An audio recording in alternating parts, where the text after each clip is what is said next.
thanks for your time tonight, Fanny. I just want to sort of start off by just explaining, I did actually say before you joined that you are one of the leading UK money coaches, or certainly in my opinion.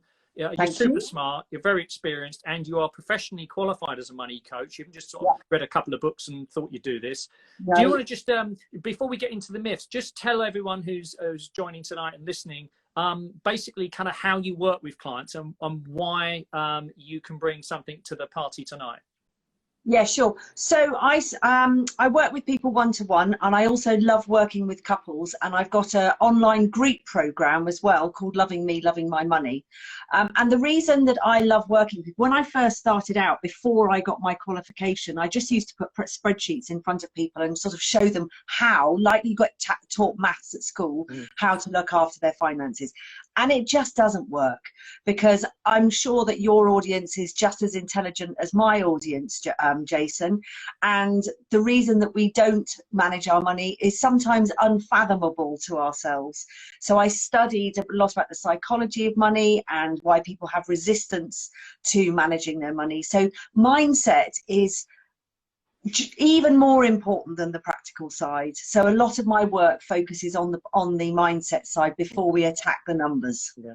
Well, I think we both agree that money, being good with money, or certainly using it in an optimal and a positive way in your life, is 20% knowledge, and that's really important, that knowledge, but it's 80% behavior and mindset, as we agree. Yeah.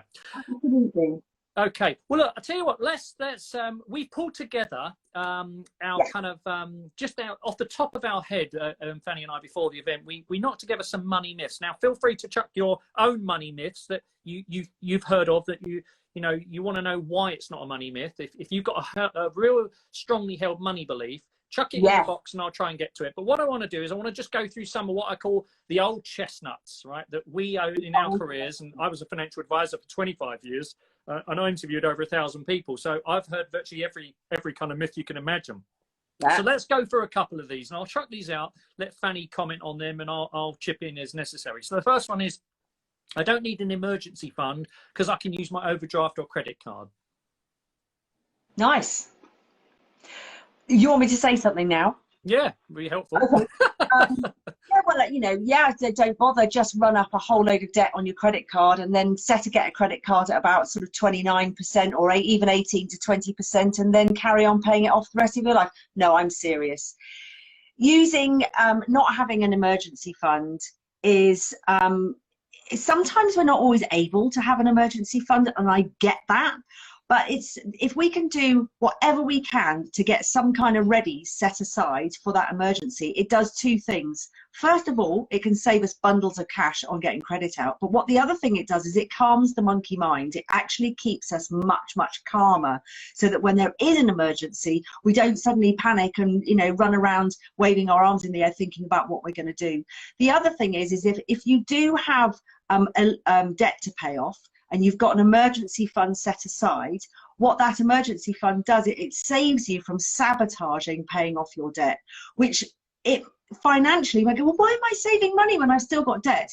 Because so much of it is psychological. So much of it affects how we feel we put our head on the pillow at night. So to just rely on that, if you're able to get together, I prefer to call it a peace of mind fund rather than emergency fund, because I like what we focus on, right? So a peace of mind fund it will create. It's a no-brainer, because it will just calm you down and just make you feel much more at peace and save you bundles of it. Well, here's another thought. My thoughts on that, because let's give you two for the price of one, is if debt isn't an option, and first and foremost, I know, sometimes there is unavoidable situations in people's lives. They just can't breathe, and they feel that debt's the answer. But here's the thing: if debt is not an option, in your horizon, then there's something amazing happens in your brain. You find another way. If there isn't a credit card, if there isn't an overdraft, if you can't just take on debt, you can't then float yourself out of the problems you're in. And so the one thing about having an emergency fund is it means that a drama just becomes a mere inconvenience, and it's all of the mindset that goes into putting an emergency fund aside. It's actually that thought process that avoiding debt taking responsibility as far as you can, even if it's a small emergency fund, it's the first stage to you becoming in control and master your own destiny. So thanks for that. Exactly. All right. And let's just add something here. Yeah. I wonder what the country would look like right now if everybody had, say, a 3K emergency fund before COVID struck. Yeah. Right? And everybody who's listening, how would you have felt if you got, say, 2K, 3K, even, you know, some money tucked aside? How would you have felt when that lockdown came? Well, it makes it easier, doesn't it? And here's the things: you cannot control economies, viruses, governments, taxes. What you can control is how much you spend and where you put your money, to a greater or lesser extent. Let's move on then. So buying a car, I've heard this one so many times, you know, buying a car on finance means I can use my money on more useful things. So let me just caveat that. I bought a second-hand car to me, 2 years old, and I was sort of toying with buying a car from the Mercedes garage, which was a demonstrator, never gone anywhere. And he said, "Oh, we can do you a really good deal on finance." I said, "I don't borrow money." He said, "What do you mean?" I said, "I don't borrow money." I said, "Me and Debt, we split up years ago, right? We don't go out with each other." He said, "What are you talking about?" He said, loads of people have got loads of money, but they always take the finance deals because they've got other things to do with their money. I said, "Like what?" So here's that thing about people want to rationalize buying a car on payments. Yeah. Well, this is a bit of a tricky one for me because I drive a 2004 Honda CRV. But I have to say to you, I absolutely love my car. Right? I'm totally in love with my car. Yeah. And the thing is, I bought it in 2012 for $3.5 grand. And I've hardly spent any money on it. It does everything I want it to do. I've put a new radio in it, which looks great, and it's perfect. So I can't speak from a place of where somebody wants to drive around in a flash car. So I can't imagine what it must feel like to do that. For me, it's a tin box that takes me from A to B, but I do actually really love my car. But just before we go on there, Fanny, there's nothing wrong with people wanting a flash car, but you have to have the flash car when you've got the money to buy it. That's right. I mean, if you can, there are ways. If you've got loads of money sitting in the bank, and then you go and you can get a really good deal on, say, like a £100,000 worth of car, etc., and they only charge you interest on, say, 50% of the car, and you've got the money sitting aside. If you're wealthy, there are reasons to take it out on a loan. My husband, for instance, he's got a van on a personal loan. Right, because he didn't have the money in his business when he wanted to buy it. And actually, when we realised that the percentage rate was really low on that personal loan, actually, it was a good deal to do it, to actually not have to tie up that cash. However, if you're going to be looking at HP, or you're going to be looking at PCP, or whatever it's called, it's never going to be a good deal. That's right. So the point here is that you can have any car you want. Okay, if that suits your values, and that's important. And as one of our followers here has just made the point that flash car on finance and having no real assets is sad. I absolutely agree there. That's Peter, I think. Yeah, I agree on that. But here's the point. The one reason why you don't have cars on finance, even if it's interest-free, even if it's the best thing since sliced bread, is you do not want monthly payments in your life. Certainly. And I know, I've got friends of mine. You look at my blog where I wrote about why do you buy the things you buy. They drive Ferraris and Porsches. They're dear friends of mine from many years ago.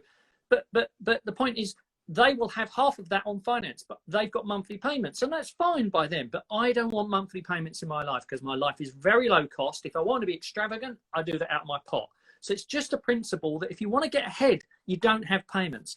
Next one here then, you need a credit card to build your credit score. Well, that's just silly because there is one of the top ways you can raise your credit score. If you have a credit card and use it a little bit, then yes, it might help your credit score a little bit. But there are plenty of other ways that you can raise your credit score without having a credit score. I mean, like, for instance, the biggest thing is register to vote, for goodness sake. Absolutely. That's one of the big ones, right? The other thing is to never, ever, ever, ever, ever miss a payment on anything that you've got on credit, because that's going to attack your credit score. Don't pay monthly for insurance costs. Pay up front. soft apply whenever you can, rather than just apply. You know, don't create a big nasty credit footprint. You don't have to have a credit card to raise your credit score. That's not actually true. Yeah, and I agree with all that, but I would say, why do you care about your credit score? It's a bit like saying, I want to be able to take my alcohol, so therefore I'm going to drink a bottle of vodka every night.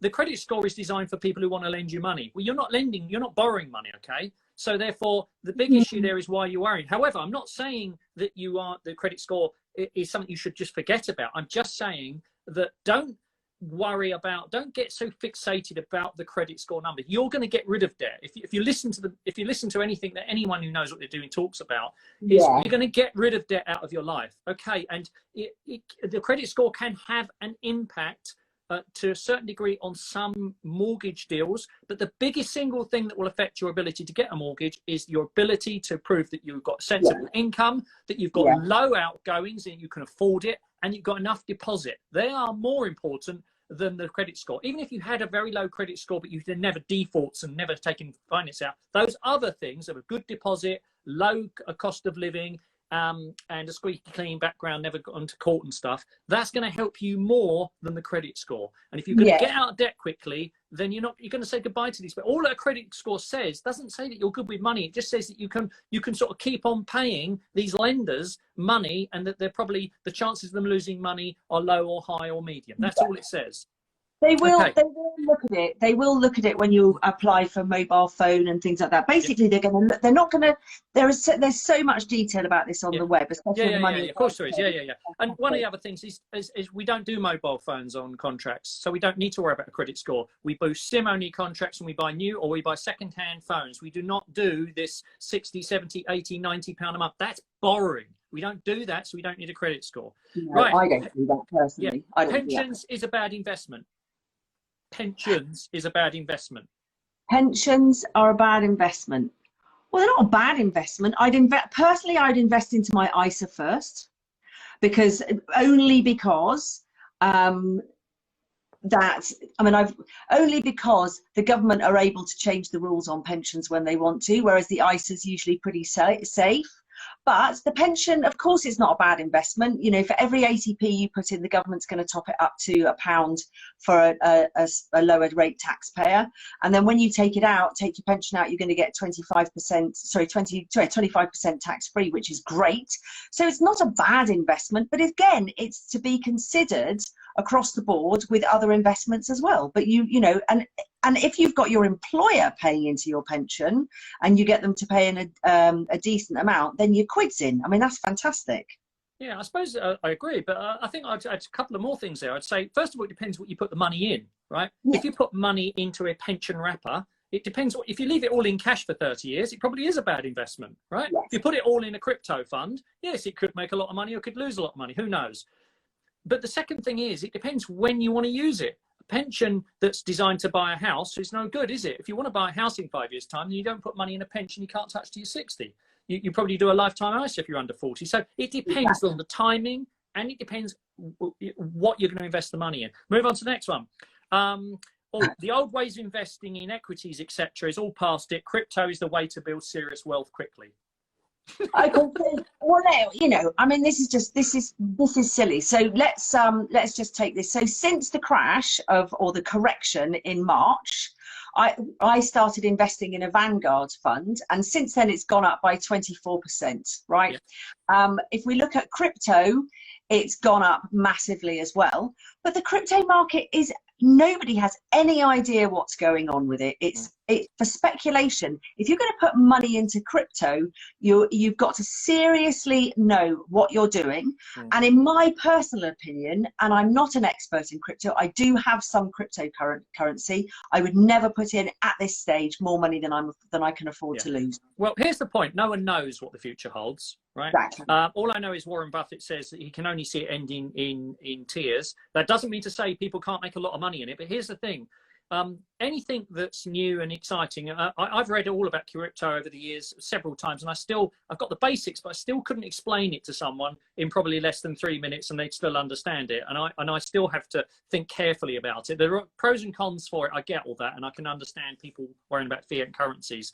So here's the thing. any of this stuff which is speculation or new or that could make you really, really rich can also make you really, really poor. And it may well be the future. Yeah. And maybe you're all rethinking stuff. But here's the thing, get all your basics right. Do all the basics right. You know, make sure you're debt free, got an emergency fund, controlling spending, putting money aside for retirement, that you've not borrowing too much of a house for your expenditure, that you're still having fun, but within limits. So get all the basics right before you worry about that. I just want to go back to a point that Peter Walton made, which he did make this issue about tax wrappers. He was talking about the issue of universal credit and means testing. Pension money doesn't count, whereas an ISA does. I would just caveat that, Peter, there is also in the regulations that if they find that you have deprived yourself of capital when it comes to the means testing by putting it in a pension, that can be unravelled as well. So I don't think there's any get out of jail cards. As long as the money was in there quite a long time before you're doing the claim, you're right. But means testing, you know, we're assuming that most people we're talking to here will have less than 16,000 of non-pension assets. But that's a very good point. So thank you for raising that. Well, you know, the interesting thing is that when Peter comes up with things like this is that, you know, the market and the things around us are ever changing, right? Yeah. Rules are being bent and twisted and new rules coming in. But what's fantastic is and Peter coming up with this, is he's obviously got what I call his curiosity cap on, right? Yeah. And every single financial decision that we need to make through eyes of curiosity, right? What would happen if I do this? Are there any other things that I can do? How does it compare to that?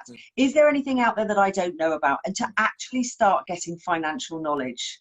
Yeah. And that's why I like that. So thanks, Peter, for chucking that in there. That's very good. Buying a home isn't possible on average wages. So let's say average wages in the UK are median earnings are about the 31,000. However, household median income is about 37,000. People forget that. That's the household median income. All right. And the average house price, I looked it up actually, is 245,500. Yep. So what are they going to give you? They're going to give you about 4 times. I reckon that you should always go in with what, 20% deposit. So before you even do that, you're saving up 20% deposit, and they reckon they're still going to give you 4 times your wages. Yeah. The thing is, if you want a house, if you really, really, really want a house, you'll get one. It just depends what you're going to buy. You know, you might not. You made the point. I mean, the average house price is 240, but there's lots of houses below 240. You have to buy the house that you can afford. And interestingly, Airbnb have just done a survey, apparently. I think it was Airbnb, and they reckon that 49% of renters are going to move out of London. Yeah. Because they haven't been to the office since last March. And they're now thinking, well, hang on a minute, why? So people are putting their thinking caps on and actually working stuff out. I love that. And they're thinking, actually, do you know what? I could go and live in Buckinghamshire for X and not have to do this. And yes, I'd pay that on their commute, and they're working it out. You know, this thing about buying a house, I think, yes, I think everybody should have the right to buy their own home.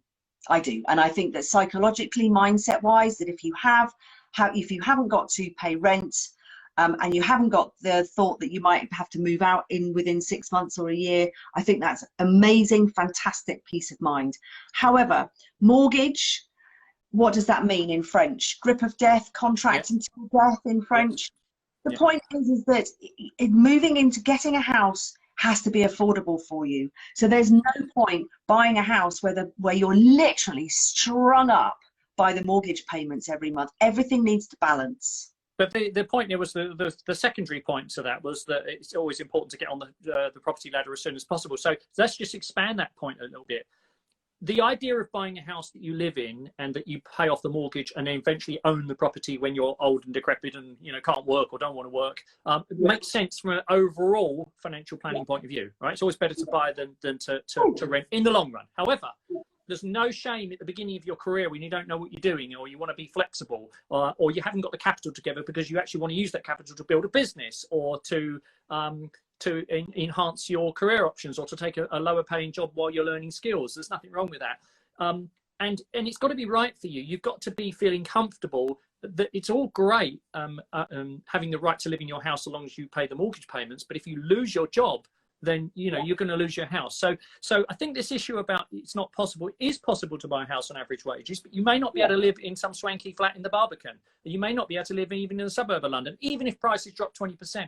You've got to go where you can afford to live. And if you can't afford to buy, sadly, you're going to have to rent until you can get your income up, or you can build savings, or you can inherit money, or you can somehow create wealth that means you can afford it. So it is possible, but it's not easy. Nothing worth having is ever easy. So let's move on, Fanny. Yeah, come on. What are we doing next? What are we doing next? We've got here, I don't need to worry about repaying my credit card or overdraft because it's got a 0% interest promotional rate. Well, that's the credit card rate, really. Is the credit card, the old chestnut of it's on 0%, so it's okay. Well, the question I would ask, if it's on 0%, what's the point of not paying it off? Because surely that's the time that you're going to get the best deal, right? I mean, if you don't pay it off, you have to pay the minimum payment anyway. So that's a myth. You can't not pay it off. You have to pay the minimum payment, so you have to pay something. Yep. I mean, if you can take the total amount of balance and divide it by the number of months that you've got the 0% for, so that it is at 0 at the end, you come out of it and your quid's in. You've actually borrowed money for a good period of time on 0% interest. And obviously, whilst inflation is there, then the debt's shrunk a little bit by itself already. What's the point of getting a 0% interest card and having that 0% period run out and still have to owe money on the card? Yeah, well, here's the thing: is the 0% promotional rate is a con, and I'm saying that without any compunction. Yes, it's 0%, but there is a fee for going into it, so that's costing you. And what it does is they're not silly, the credit card companies. They want to keep the claw into you for as long as they possibly can, right? And basically, what they're doing is they're wanting you to believe you're smart. Right? They are not your friends, but they want you to think you're smart, that you're not paying more than you need to. It's not 20%, but you are, because there's three things happening. You're paying fees every time you move it. That's 3%, 4%, 5%, depending on the company and the amount. Your credit position may get worse or better, who knows, and you may not actually be able to spin it to another deal. Thirdly, as Fanny was saying, you've got monthly payments to pay. And fourthly, what you've got is you're in denial about the fact you owe someone money. It doesn't matter whether it's 0% or 40%. You owe someone money, so you're a slave to the lender. So use the 0% period, as Fanny says, to get rid of that puppy. Get rid of it. And if it's the smallest debt, pay that first. You snowball. That makes sense. I don't earn enough to save. That's another one. Do you? Don't you? I don't earn enough to save. So, okay, if you really, first of all, to ask, is that true? Is that really true? When you say I don't earn enough to save, is that after Netflix, after Domino's, after fags, after beer, or pop and crisp, whatever you call it, after whatever. If it really is after all that, then the next question is, what can you do to try and up your income? Can you upskill yourself? Can you take a free course online? Can you do a qualification? Can you read a book? What can you offer? Can you do a side hustle? Can you sell stuff on eBay? Hey, Fanny, just a quick one. I'm just finishing my book, as you know, The Money Miracle, coming out in Q2. And I just wanted to look to see how much you could potentially earn delivering parcels or food for people, okay? Anywhere in the UK. And if you were to work for, let's just say, 10 hours a week. Now, that may or may not be feasible for some people, or possible depending on where you live. You might live in a rural area, but it is possible to earn somewhere between £100 to £200 a week doing a side hustle, just working for one of these companies and running around on a scooter or your car or whatever. So it is always possible to save, okay? If you don't have a big enough shovel, you need to go and get a big enough shovel. It means you need to earn more money. If you can't cut out all the crap that you don't really need. If you're a phone scroller, right, and you really don't feel that you can go out and do something like that, you can even earn a bit of cash by doing surveys online. Yeah, absolutely. There are so many things out there, and you know, finding phone jobs at home as well. If you just one quick one, Fanny, it's even if you save 10 quid a month, right, into an account that you can't touch and it's hard to get into, and you lose the password and everything. If you're on working tax credit, so universal credit, the government will let you save between 1 to 50 quid a month. And after 2 years, they'll add whatever they'll add 50% for whatever you saved. So if you're on a low, modest income, you can save. And even if you're not qualifying for that, you could put a tenner aside. So it's getting the process of saving and doing it absolutely as a priority. Yeah, I tell you what, let's completely dispel this myth with absolute certainty, right? I can do this. Mm. So when you say, I don't earn enough to save, even if you put a penny in a jar every day, Yep. that is actually saving. Yep. Yeah. And I always say it always starts with a pound. You can't have £2 unless you've got £1, Yep. right? It always starts with that. So if you even get a jar and you put a penny in it or a pound in it, and then you just add to that, you are saving. And there'll become a point where you'll look at that jar and you go, actually, do you know what? I'm going to put a couple of quid in there today. And then you get a fiver. And you will get that motivation. And that's the whole point of it. If your mindset is telling you that I don't earn enough money to save, it is just a thought. It is actually untrue. And let me just caveat what we're saying here also, Fanny. We know that people get times in their life when what I call everything hits the fan. We know there are times when you cannot breathe. I get that. And it may be you are in one of those very small periods of time that everyone might have in their time when they cannot see the wood for the trees. I get that. But you've got to change this mindset that I can't, this victim mentality. It may be that you can't save this month, but you can save next month or in 3 months or the beginning of the next quarter, or when something happens, or as a pay rise, or your partner goes back to work, or when the kids go to school. Give yourself that time when you are going to start it and commit to it. But stop giving yourself the excuses. And even if it's £1 a month. Right, another one here. As a woman, it's much harder to get rich or build wealth. Now, I can ask you that because you're a woman, right? I can't answer that because I'm a man. I'm a woman, and I made it my focus, because we lost all of our money in our family, to make it that I was going to get wealthy, right? And I've never been a really big earner. I've only been a money coach for a few years, but before that, I was at home looking after the girls. And I'll be honest with you, I can put my hands up. I never earned more than 25 grand a year. And you know, I've invested and I've saved and I've bought property, etc. If you want to become wealthy, if you want to get a good wad of cash in the bank, etc., it's about focusing on that. It's the same thing as anything else. If you want to lose weight, if you want to become an architect, if you want to be a good knitter, if you want to be a dancer, it just takes focus and it takes practice. And everybody has the ability to do it. Now, I understand that there are certain cultures and certain, you know, it is difficult for women in certain cultures, etc., and in certain pockets of the country, in certain pockets of the world, that there isn't equality. But I do truly believe that if you really, really want to, anybody can. Anybody can. And let's not kid ourselves. It is a rough deal for some women, as you say, whether it's culture, whether it's lifestyle situations, whether it's how they were raised, or whether it's society. But we can't control any of that. What we can do is say to ourselves is, I'm going to take some responsibility. Just because there's challenges doesn't mean there aren't also opportunities. So it doesn't mean we put our head in the sand. We know it's tough for some people, and women do have to normally live longer, and they often have shorter working times and stuff. So as far as I'm concerned, you know, yes, there are challenges, but there are lots of opportunities as well. Let's move on to this next one. This is a classic, Fanny. You and I have spoken about this before. My partner handles all the finances, so I don't need to. Okay, so an alien spaceship comes overhead, and a big arm comes down and takes your partner and takes them back up into the spaceship and flies off. Yeah. What happens then? Yeah. Everybody needs to start to be responsible around money. Just know what your money flow is. You know, if somebody was to take your partner away, where would you stand? How would you know what to do? Do you know where the bills are paid from? Do you know how much they are? Where are the folders? Make yourself responsible for it. Make yourself to do it and also doing it together. God, I coach enough couples that come to me with this particular issue. It's much more fun to be financially intimate. Because I'm telling you that when you actually share the finances, the rest of your relationship, it's much easier for that to blossom in lots of ways too. Well, it's an interesting point, Fanny. I know, we've spoken about this before, where there are often tensions in relationships, and I know I've experienced this both personally and with clients and with people I've met over the years.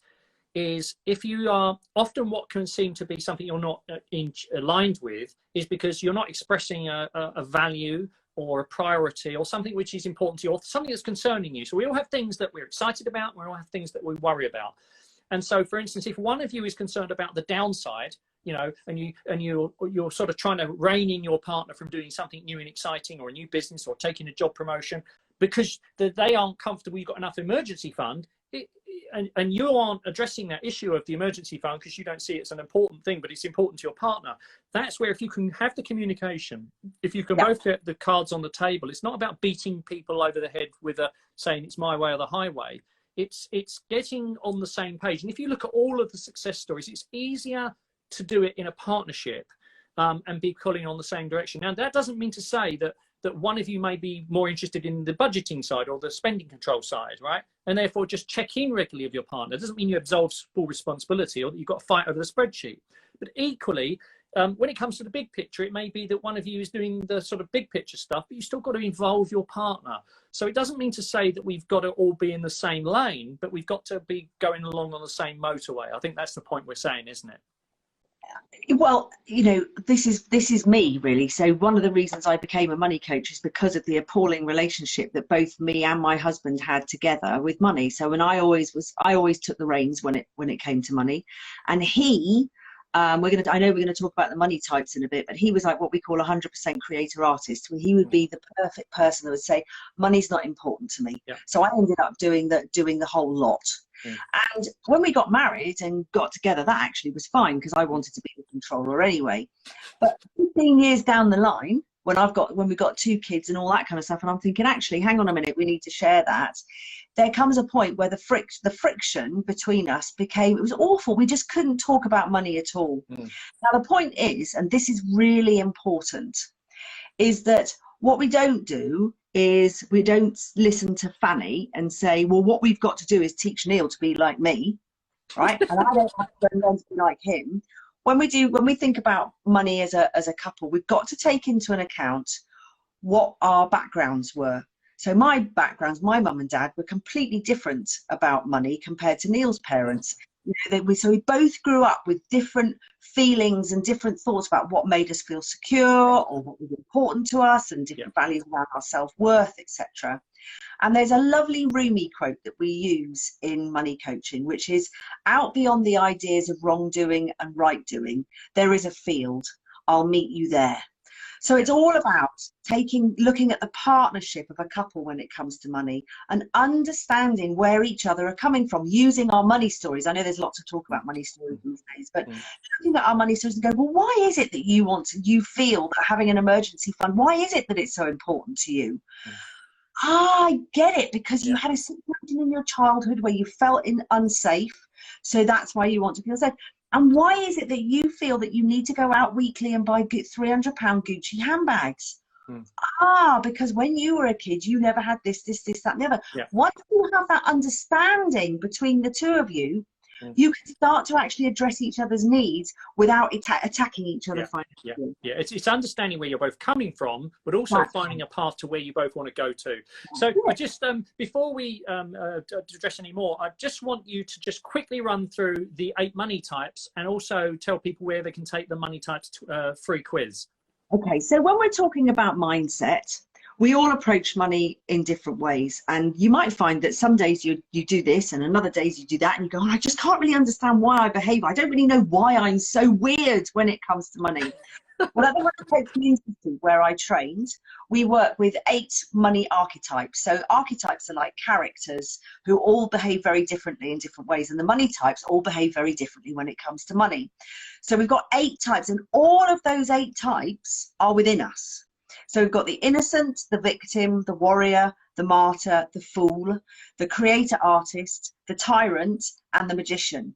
And they're all within us. And it just depends where we are in our lives or our moods as to which one is taking center stage, which one's taking hold of the steering wheel and driving our financial life. And a really good way to work on changing your mindset when it comes to money is to basically externalize the problem. So I say pin it on somebody else. So if you can say, oh my God, my fool's really active today, I've gone off and I've done something to make myself feel better, and I've now got 2 grand on the credit card bill, and I really regret what I've just bought. So you can tell that you had an active fool, etc. So it's a good way to try and find out how your traits and your behaviors are working out. So on my website, which is www.fannysnaith.com, there's a money type quiz, and you can take the quiz and you just sit there and think about money for a minute, shut your eyes, and you see a load of words on the screen. It's better done on a PC or a laptop, I have to say, rather than a phone. You might have to turn it sideways.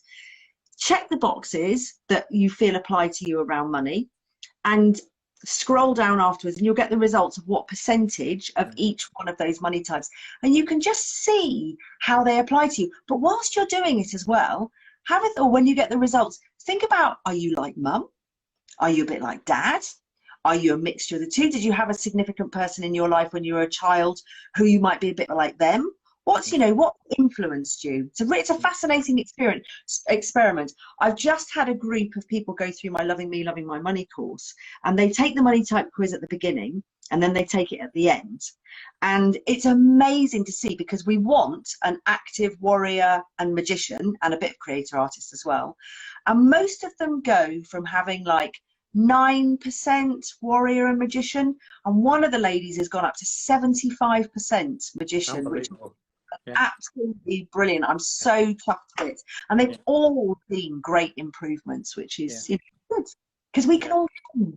So I definitely recommend that anyone listening to this, either on the live or on the replay, go to Fanny's website, fannysnaith.com, do the money type quiz. It's brilliant, just because the more you understand yourself, the more you know yourself, the more you can make changes. It's not about changing who you are. It's about bringing out the best aspects of your relationship with money so it serves you. It's your servant, not your master.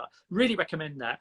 There's a point that Peter Dalton raised earlier, about this issue of using a money coach and a financial advisor. And before I hand it over to you to answer, Fanny, I just want to make this point, Peter, and anyone's listening. Money coaches do not give regulated advice, and they don't arrange regulated products, and they don't manage money, and they don't sort things out, and they don't sort of do suitability reports and lifelong cash flows for people. What they do is they work with people on the blockages and the issues, and Fanny, I'll explain that. So they can work with someone of any wealth level, of any income level. The question, though, is not whether you need is one better than the other. Money coaches do different things to financial advisors, and some financial advisors do money coaching, and some money coaches do have a division that does financial advice and that regulated side. But perhaps you might want to explain, as one of the top coaches, how you see the distinction, Fanny.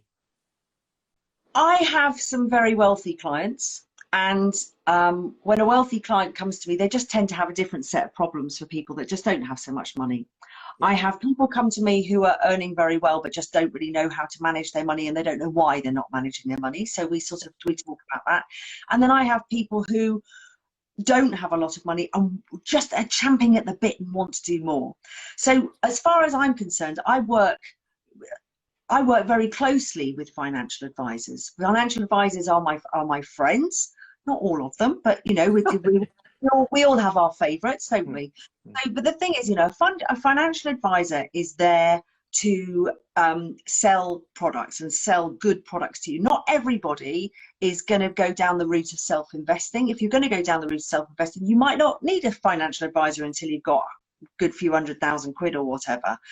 But if you want somebody to help manage your wealth, then you're going to go and see a financial advisor. If you're struggling to actually think about how you're going to work with money, or you feel uncomfortable around money, or you feel fearful, anxious, guilt, shame, embarrassment, all those kind of stuff, then really you want to come to me first. Let me answer a question. So I would say, my wife Jane, if anything happened to me, she's got the support team she can call on, whether that's advice, legal, whatever. But I've also added to that a choice of money coaches that she can speak to, because she's 57, I'm 51. I've always dealt with the financial side. I try and keep her involved, and we have obviously I'm good at this area of things. She trusts me implicitly. I keep her in the loop, but I think she would need some help building her confidence in the event of something happening to me, regardless of the financial advisors and the lawyers and the accountants and tax people and the estate planning, all of that stuff, which she knows all about. she would need someone to see her on her own level. So a money coach, in my opinion, is also useful when there's been trauma in someone's life, or a big event, or something where they've been cast into the having to make really serious decisions. And what they really want is to just speak to someone who can't arrange investments for them and do tax planning, someone who actually can speak to them on their own level, but who's coming in it with the intention of, like as you do, Fanny, helping people help themselves. I mean, it's, to be honest, to a certain extent, I'm like a money mate. Some people I'm like a money mum. Sometimes I'm a money mate, you know, like a money friend, that you can actually talk to me about money, about things that you've probably never talked to anybody else about. Yeah. You know, you can talk about maybe you're finding it difficult to make a decision. But again, am I allowed to tell you about a little project I've got coming up that I'm just giving birth to, that I'm looking to be interested in? So I have my Loving Me, Loving My Money program, like, you know, which is it's usually a 3-month program, and it's sort of, you know, we get a small group of people together and we work intensely to get somebody to be an amazing money, an excellent money manager. That's the word I was trying to say. An excellent money manager in 90 days. I've thought about all the people that are struggling at the moment, people who've lost their jobs, or people that are on furlough that have had massive cut to their wages, because I know it only pays up to a certain amount, self-employed people who are really struggling to get money in, and also people who've got time on their hands at the moment. And I've come up with this thing, and I haven't got a proper name for it yet. And it's going to be basically 100 for 100. So I want to run the Loving Me, Loving My Money program for 100 people who are struggling at the moment financially, and all I'm going to ask for of them for 10 weeks of money coaching, and to get all the access to my online program. We'll have a WhatsApp group with everybody in there. We'll have weekly or maybe 2 weekly Zoom calls, so like a whole community of like-minded people. And all I'm going to ask for it is 100 quid. Yeah, sounds amazing. Yeah, so the point is that the community of this group is when everybody starts talking together, because, you know, my biggest thing, Jason, is I want to open the door to conversation about money. That's my thing. I want us all to start talking about it more, and actually loving ourselves and loving our money more, you know, just to be really much more comfortable with this amazing tool that we've got in our life, this amazing energy force, and see if we can rid ourselves of this big emotional baggage that we carry around with it all the time. So if anybody's even interested in, or knows anybody that's interested that think they might like to take part, just to message me, really. I'm just starting to give birth to it. Yeah, and Fanny is brilliant with this. I can't recommend her highly enough. She knows her stuff. You're in safe hands. I've got a lot of time for her, and I don't do that lightly. I don't endorse people lightly, and I have no financial interest in this at all. Couple more myths before we wind up today. I love it. One here, the state pension is enough to live off. Well, if you want to live on cat food, I suppose. Well, now let's just think. £9 grand. Yeah, no, it's not, mate. It's not. And guess what? If you're quite young, it might not even be there. So the thing is, the way that I would look at the state pension is a possible bonus. Yeah. If you get it, think of it as a kind of an additional amount that might just help you if you need to extras in life. But I don't think you can rely on it. I mean, you know, I'm going to get mine at 67. I mean, God knows when anyone else who's younger than me is going to get theirs. But anyway, it'd be nice to have. It's a nice to, not a thing. Here's the reality. There's an interesting thing on my website. I did a blog a while back. If you scroll through it, about just going to the planning long-term one, where I actually gave you the research of what they called a modest retirement lifestyle, a comfortable one, and a very comfortable one, your luxurious one. I think luxurious depends on whether it was single or joint, but I think from memory it was something like 27,000 was okay, and 42,000 was luxurious.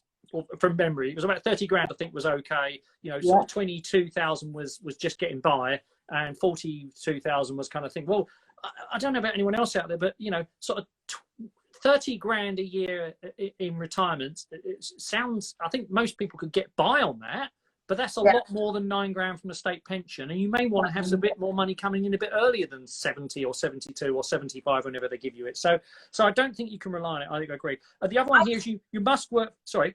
I was just going to say, because the thing is, the way we're talking now, we're obviously in a situation whereby money is our thing, and we've sort of got to grips with it. We would like to think so. No, we shouldn't be here really.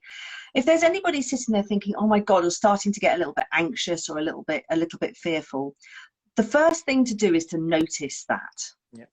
To notice that, because it's really important. Because the last thing we want to do, I mean, Martin Lewis, who I absolutely adore, and I know, Jason, you don't like me mentioning him sometimes, the way he sort of like blurts on about money, I know can sort of shut people down and turn people off. The whole point of this conversation is, one, to wake up. But if it means waking up that you're suddenly feeling fearful or anxious about money, that's okay. But rather than sweep it to one side, today, notice it for the first time, take the money type quiz, see what comes up for you, and address that feeling. Because the thing is, if that's what's coming up for you, it's going to be difficult to move past that until you've looked at it and noticed it. And that's an excellent point. When we say things like that's not enough, you've got to do more, you don't have to do all this overnight, okay? You don't have to be perfect, right? You practice on basically moving forward each day and doing the very best. This is not about focusing on the outcomes necessarily. To my mind, it's focusing on the inputs, the things you can control, maximizing, your not just about earnings, it's also the happiness at work and your fulfillment. So happiness comes from a mix of pleasure and purpose. And you can, and that's not just a money thing. As long as I live a very nice life on a very low income. That's why I don't have to work too much, because I don't have very big expenses. I've got no debt. It's not that I'm uber wealthy. It's just I don't spend much money, so I don't need a lot. So not to say I haven't put things aside and built wealth and got income coming from different places. But what I mean is it's not, you don't have to feel like a victim with this.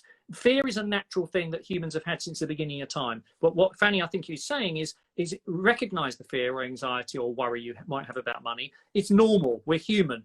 Rather than being in denial about it, accept it. Yeah. Give it, like the Stoics say, give it a lovely big cuddle. Accept it. Don't wrestle it to the ground. Just accept you're feeling a bit anxious and worried. And it's just, I've accepted in my life that from time to time, I worry about money.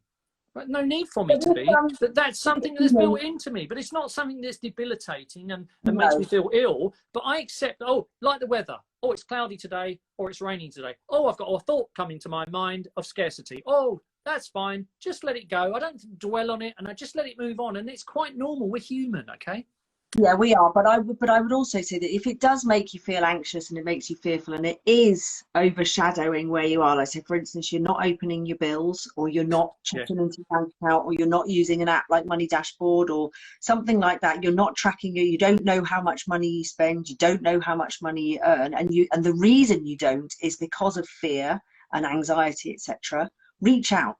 Because there is help. There is so much help out there, and books to read, people to talk to. Try and have a conversation about it, because just to stay where you are, one, it's not going to go away by itself, and secondly, you're not going to be able to move further forward. And it's about everybody. Every single person is able to love their money and love themselves, and it's not that difficult.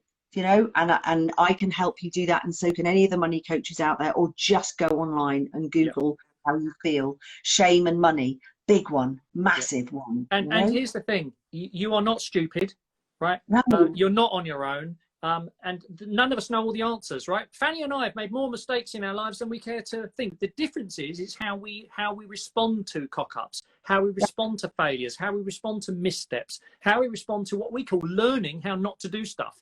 I mean, no one I could have got a degree in being useless with money when I was 20, I can tell you. I'll let you into a secret, right? So here we are, money coach. Just before Christmas, I've just lost a couple of grand on a Bitcoin deal. There you go. Yeah. Hands up. It's gone. But there we go. These things happen, right? If you're in the playground, you're going to get some scraped knees. Move on. Good. All right. Look, I'm just conscious of the time. We're really racing ahead now. The time's flown by. We could keep going on and on and on. But I just think, Fanny, what do you want to leave people with in terms of kind of like a little uplifting bit, so we can leave everyone on a kind of what I call an optimistic high when it comes to their money and their relationship with money? When's the best time to plant a tree? Well, yesterday. Well, yes, yesterday. But if you can't plant it yesterday, just start today. If you would like to be better off financially, if you would like to feel more financially wealthy, you know, you want to feel better around money, there is only one day to start, and it is today. Because, I mean, if you're young and you're listening to this, I mean, I started saving and investing at a reasonably early age. I'm now getting my daughters to save and invest. Both of my daughters have got pensions from the age of 16, and they're putting a little bit of that, and also ISAs. Just look up the benefit of compounding. Compound interest is the 8th wonder of the world. Just start learning about money. Money is important, and you can start having it be a friend in your life today.